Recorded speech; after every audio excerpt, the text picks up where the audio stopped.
dia, nosaltres som estudiants de l'Escola Pare Manyanet de Reus. Fem segon d'ESO i aquí estem la Laura i jo, la Blanca Llamas, i després veureu a la Mar i a l'Aina. Ensenyarem com fer un fluid no newtonià. Un fluid no newtonià és aquell en el qual pot variar el seu punt de viscositat segons la temperatura i la tensió que li apliquis.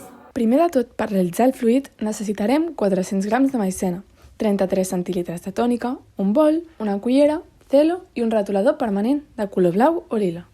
També es podria fer amb aigua, però a nosaltres ens cal tònica per aconseguir la fluorescència que té la tònica gràcies a la quinina que després explicaran les nostres companyes Aina i Mar.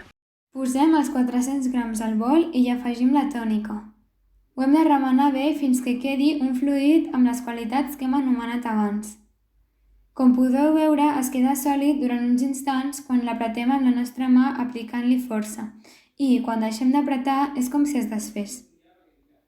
Ara veureu algunes demostracions més fetes per les nostres companyes. Nosaltres us demostrarem aquestes propietats. Com podeu veure, quan piquem fora amb les mans no podem introduir-les amb el líquid, però en canvi, si deixem d'aplicar-hi força, aquest ens deixa que posem les mans a dins. També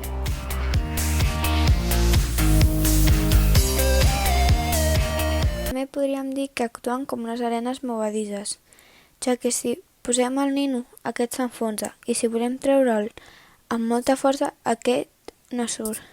Només surt quan el traiem sense fer molta força.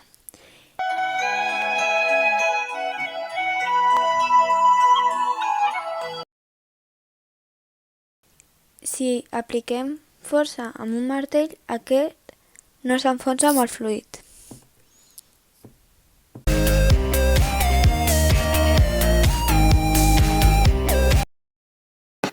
També, quan posem les motges, aquestes inicialment agafen la forma, però al cap d'uns breus moments el fluid torna a ser la massa viscosa que era abans.